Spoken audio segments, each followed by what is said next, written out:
La plage des Sept Dormants, une enquête d'Ernest Bahin, de Cyril Dussuchot. Chapitre 1. L'océan luisait sous un demi-cercle de lune et son tapis d'étoiles. Les vagues s'échouaient sans résistance, en de paisibles pulsations, sur des galets ronds, comme les poings d'un cogneur. Un cordon d'algues, posé à plat sur un semblant d'écume, se laissait bercer en surface, captant de la mousse argentée à mesure que la marée montait.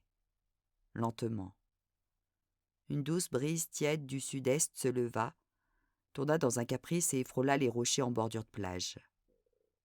Elle retrouva un second souffle en se fixant contre la haie sauvage qui avait avalé les piquets pourris d'une ancienne clôture. Elle traversa le boulevard de la mer et s'éteignit en berçant un champ constellé de tournesols aux lourdes têtes ployées. Devant la haie de noisetiers, pruneliers et arbres aux papillons servant de façade à de vivaces choux marins, un jeune couple avançait sur un sentier pédestre caoteux, le long duquel abondaient saladelles et digitales.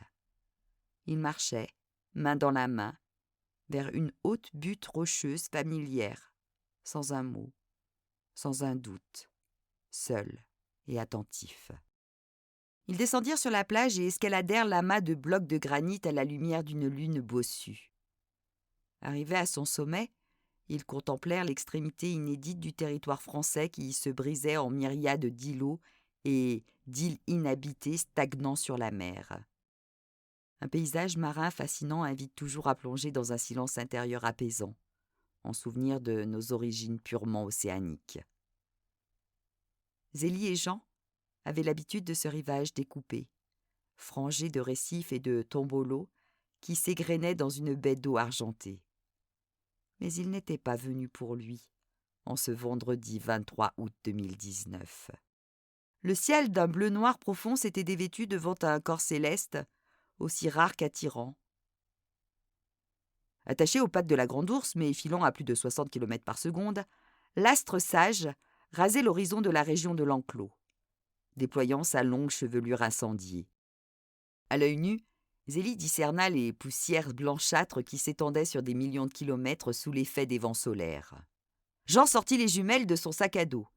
Il les tendit à Zélie qui se dépêcha de faire le poids sur la comète qui se traînait immobile, glacée dans l'abandon. « C'est fabuleux! Elle est si nette !» s'enflamma-t-elle dans un murmure impulsif. « Je vois même des étoiles invisibles à l'œil nu tout autour. » Elle donna les jumelles à Jean afin qu'il découvre le spectacle ahurissant et mesure à son tour sa chance. Ils restèrent assis un temps infini à se passer et repasser les jumelles jusqu'à ce que Zélie pose la tête contre l'épaule de Jean et s'assoupisse. Il n'y avait personne d'autre qu'eux.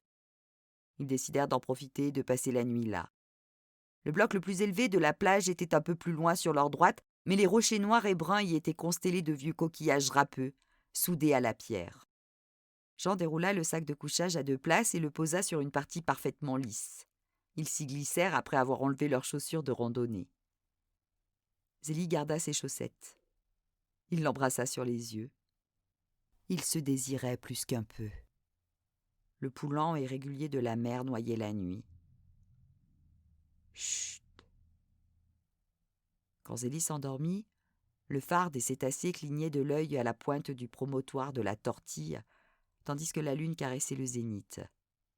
Jean prit un peu le temps d'admirer la voie lactée qui serpentait dans toute sa splendeur au-dessus de lui, voile pudique aux innombrables paillettes d'étoiles qui scintillaient en silence. Il posa les mains sur son ventre en pensant à la petitesse de l'être humain, tellement conscient de son insignifiance à la lumière des astres, qu'il s'était transformé en une bête arrogante et insatiable pour se donner l'impression d'exister et de s'allouer une destinée. Zélie fut la première à se réveiller au petit matin.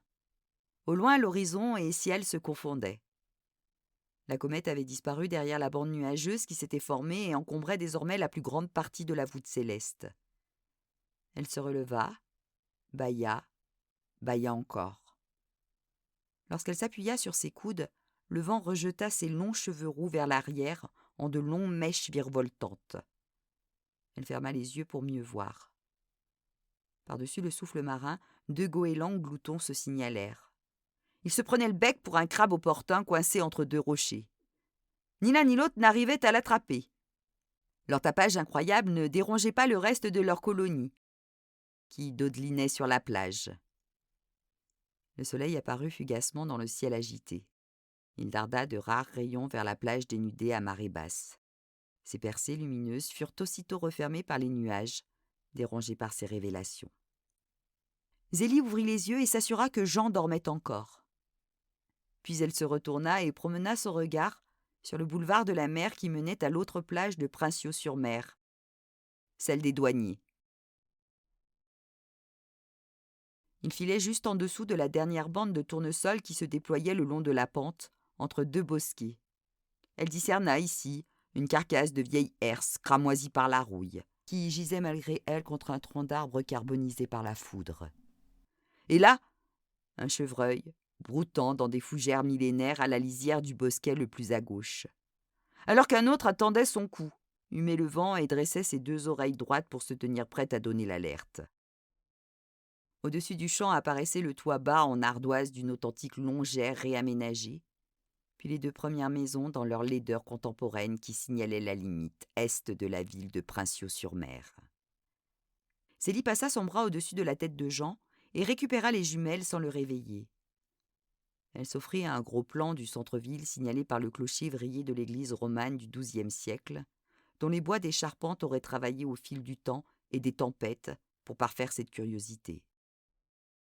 Combien de touristes se recueillaient là, tous les ans, portables en mode vidéo prêts à être publiés, braqués vers la flèche spiralée, espérant entendre un crissement, un craquement, un grincement, bref, le moindre signe de torsion pittoresque qui leur permettrait de s'exclamer, enfin, dans un soulagement en point d'orgue, « Oh mon Dieu, j'y étais !» La tête toujours tournée vers la ville, Zélie passa en revue les hôtels, les restaurants et les maisons bourgeoises du front de mer. Puis elle régla les jumelles pour suivre au loin deux bateaux de pêche qui sortaient du port du Brugge, au pied du promontoire si familier qui marquait, de son épais trait vert et gris, la fin du territoire urbain. Elle aperçut un cargo au large entre les derniers îlots immaculés et l'horizon.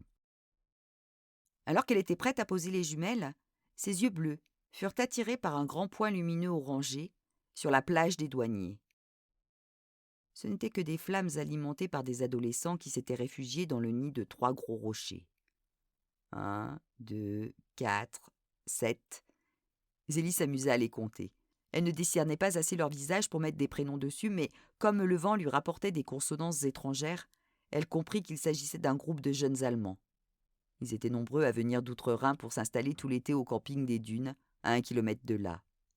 La majorité d'entre eux réservaient leur emplacement d'une année sur l'autre, ce que les commerçants ne manquaient pas d'apprécier. Zélie loucha sur les tranches de pain de mie qu'ils étaient en train de se partager. Son palais s'assécha, son estomac résonna aussi sec de ses premiers gargouillis. Emportée par un flot de souvenirs, elle n'y prêta aucune attention. Ces rochers avaient constitué un refuge parfait, suffisamment loin de la ville, mais pas trop quand même pour ses copines et elle. C'était ici qu'elles s'étaient mises à l'abri du regard des garçons et qu'elles avaient abordé leurs histoires de puberté, déjoué les tabous familiaux, partagé leurs expériences, qu'elles s'étaient confiées leurs plus beaux secrets, leurs premiers coups de cœur, autour d'un feu de bois flotté. 4 années s'étaient écoulées depuis la fondation de ce cercle rocailleux des cœurs d'artichaut, où chacune déposait tour à tour un petit galet dans un trou dans le sable, une fois son secret éventé. Zélie se souvenait très bien de celui qu'elle avait déposé un soir, après avoir raconté en détail son premier baiser avec Jean et répondu aux questions les plus naïves. Il était rayé, gris et vert. Elle sourit en imaginant qu'il s'y trouvait peut-être encore ensablé avec ceux de ses copines. Soudain, Jean s'agita au sortir du sommeil. Vite, elle braqua les jumelles vers son visage. Elle ne voulait rien rater, surtout pas ses yeux noirs qui s'ouvriraient bientôt sur une nouvelle journée. Ses paupières tremblèrent, laissèrent passer 2 tranches de lumière. Il ouvrit prudemment les yeux, distingua Zélie et s'esclaffa en cherchant à savoir ce qu'elle trafiquait. Elle lui répondit qu'il était flou et l'implora d'arrêter de bouger. Il protesta et se calfeutra dans le sac. Elle lui demanda s'il était ronchon et il ronchonna. Elle zooma alors sur ses cheveux châtains qui sortaient du couchage synthétique, mais s'arrêta net en découvrant en arrière-plan une forme étrange sur les galets de la plage des 7 dormants. Son beau sourire s'estompa. « C'est quoi ? C'est quoi ? Là, sur la plage !»« Si tu crois que je vais marcher dans ta combine, pff, tu ne m'auras pas comme ça, trop facile. »« Mais qu'est-ce que c'est ? » On dirait un dauphin, murmura-t-elle. Le tremblement de son timbre alerta Jean, mais il espérait trop que leur jeu puisse durer encore un peu. « J'avoue être un peu déçu par ton stratagème, mais bon, cela fait vachement longtemps que j'ai la tête dans le sac, moi. »« Non, mais c'est vrai !» dit-elle d'une voix si nouée que Jean comprit qu'elle ne plaisantait pas. Le jeu était bel et bien terminé. « Un dauphin ? Tu es sûr ? » ?»« Oui, j'ai l'impression que c'est un dauphin qui s'est échoué. Regarde !»« Même ici ?»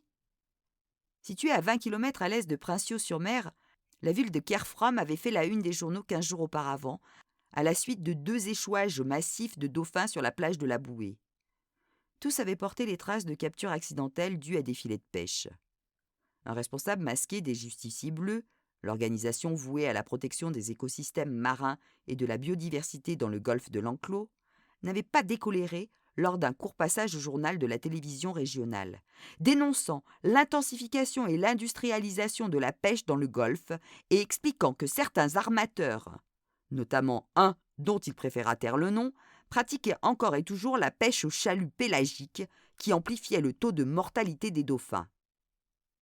Il avait ajouté que ce type de pêche devait être définitivement prohibé et avait émis le souhait que le golfe de l'Enclos devienne une zone protégée pour préserver les dauphins, sardines, dorades royales, bars et maquereaux qui s'y trouvaient. Un membre de l'Observatoire Pélagie avait ensuite évoqué les 43 dauphins retrouvés morts dans le golfe au tout début du mois de mars 2018. Il avait aussi alerté sur le fait que ces échouages recensés ne devaient pas faire oublier que 8 dauphins morts en mer sur 10 coulaient avant de s'y décomposer. Il avait conclu son intervention sur un ton profondément indigné en rappelant que quiconque repérait un cétacé échoué devait le signaler en indiquant le lieu précis de la découverte afin qu'une personne habilitée intervienne rapidement pour porter secours à l'animal ou réaliser des prélèvements scientifiques en cas de décès. C'est avec ces reportages en tête que Jean déploya son corps hors du sac et récupéra les jumelles que Zélie lui tendait d'une main tremblotante. « Où est-il ?»« Là-bas, au pied des rochers où on a tenté de dormir l'été dernier. Tu le vois ?»« Non, » répond-il en plissant davantage les yeux. Il se leva sous un ciel transfiguré par des nuages aux formes torturées par un vent de plus en plus changeant. Il s'approcha aussi près que possible du rebord du rocher chapeauté de patelles. Il cala les jumelles et tourna la molette pour effectuer une mise au point sur la plage où l'eau bleu-vert avait été comme engloutie par un sable marron de marée basse.